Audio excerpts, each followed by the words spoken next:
with Keeping It in the Culture podcast at the Backstreet Culture Museum, episode 8, with the legendary, no other, Grammy Award winning Corey Henry. Give it up. Woo! Backstreet Culture Museum. Yes, indeed. We've been trying to get you in the building. So, Corey, go ahead and introduce yourself to the people and tell us a little bit about your background in music. Well, I'm Corey Henry from the world famous Trinity neighborhood, Trombonist. And I'm from a musical family, right here. Everybody was, pretty much my whole family was born with Trinity, all the way back from my grandfather.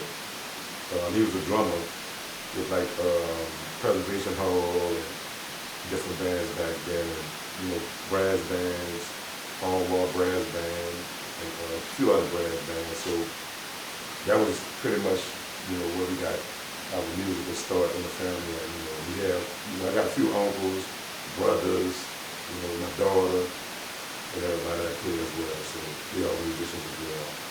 So about how many years total would you say it's been since you've been doing music, and what age did you first start?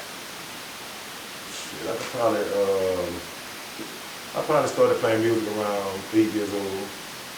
That's when I probably picked up my first instrument. It was a snare drum. I started out on drum. So got my first snare drum around 8 years old. Start, just playing in the neighborhood, playing, around the house and stuff like that. And then, we started going on in the French Quarter, just like every other little kid do.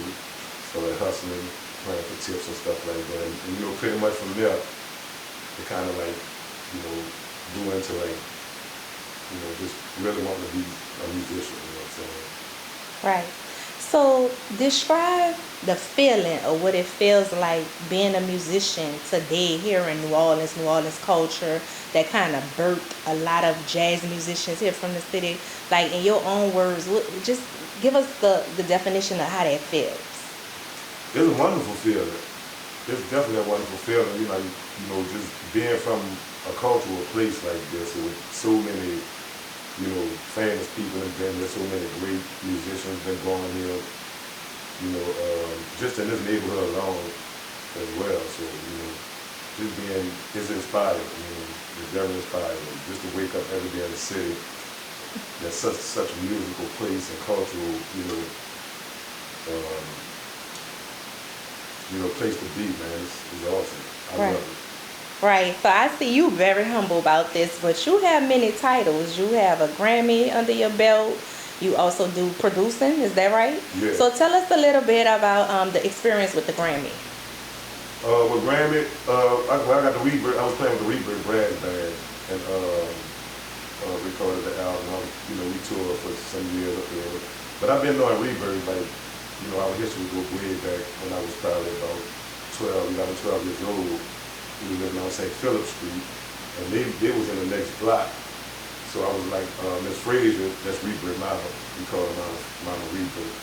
And she was living in the next block, so that was like the Rebirth headquarters. So all the band members, 2-3 bands, just hanging out over there all the time, you know what I'm saying? So I was always around that, and that was one of the places Rebirth was living. I was also living on Barrett Street, and Miss Frazier moved on Barrett Street. So that was my band, the Little Rascals Brass Band. We had the Little Rascals. That was more like our headquarters by the little people. So we was on this corner with Little Rascals, and Rebirth was like in the middle of the block.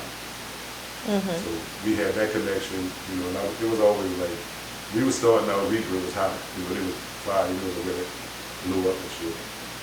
But, we had that connection. That was inspirational for all of us too, That's crazy. Do you remember the title of that album that gained Rebirth on that Grammy? That was Rebirth in New Orleans. Okay, that was the album? Yeah, that was the album, Rebirth in New Orleans. Okay. Like I said, I've just been, been knowing them for probably about over 30 years or something, Mm-hmm. But I got a chance to get my band, I played with them for a couple of years too, and that's when, we traveled and did all that shit. We won the Grammy during that time too. Okay. So is that where your producing skills come in at, like behind the scenes with the music? Or how does that work with you producing? Producing? Well, I'll be doing like more. I do music producing too. Like I work with, you know, I'm doing my own music too. So, I work as producer on a lot of my stuff and brass band stuff as well. We working on some stuff that I'm producing too. So, and for us like festival production and stuff, I've been getting into that too. You know, like music festivals. So we got the Footwork Festival, been doing that for like, started, I think the first one was like 2021 or something like that. Yeah, tell me some more about footwork, because I see you posting that a lot and you've been holding events where that's wrapped around the foot. Tell me a little bit about that. Yeah, well, we've been trying to get some stuff together here, you know, we're trying to build a festival up, you know, like I said, we did a couple of events over the last few years, you know, but just trying to get the word out and, you know, just trying to get the support of the people. But it's more like, you know, I'm a brass band culture, a New Orleans second line culture, you know, associated pleasure clubs, you know, we bring in the Mardi Gras Indians, you know, different cultural groups from the city of New Orleans. So, you know, just try to keep it open for everybody. All right, so this is a whole live show with Mardi Gras Indians Incorporated. Do you also bring the baby dolls with you guys? Baby dolls, yeah.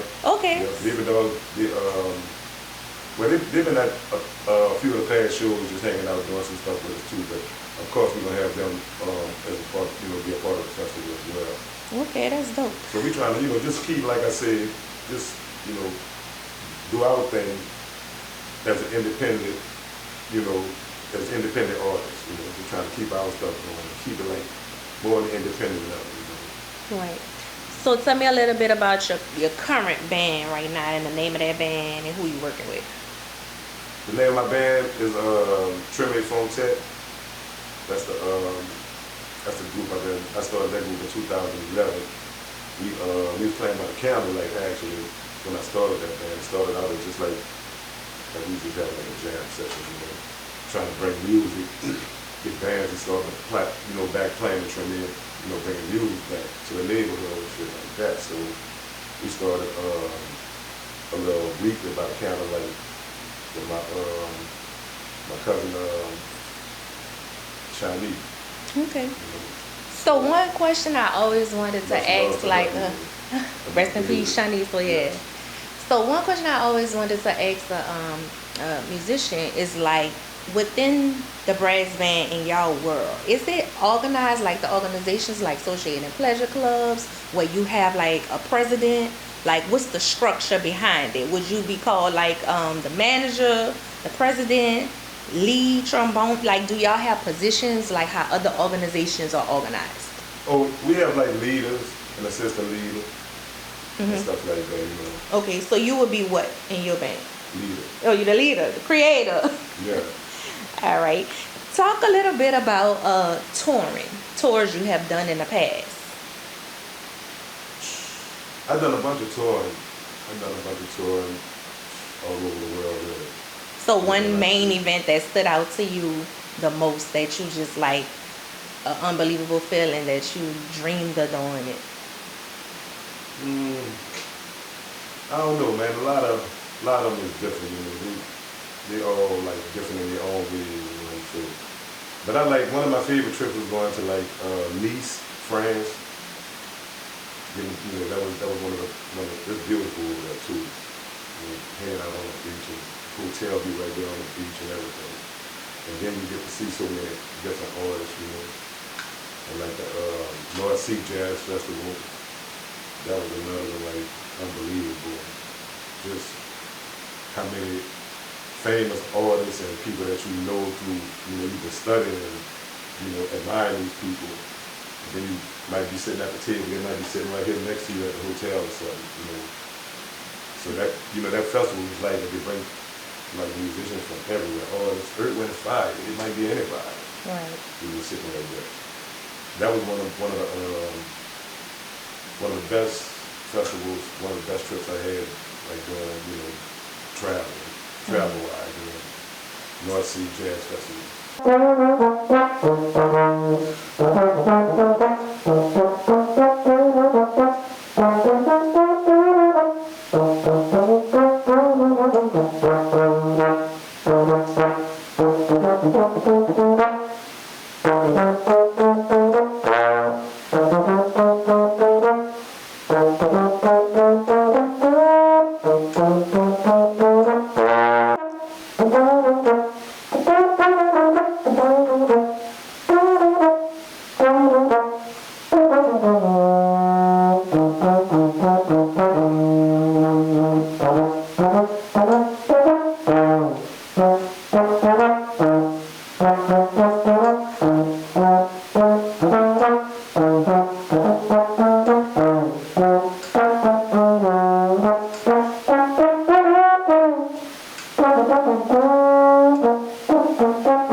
Yo.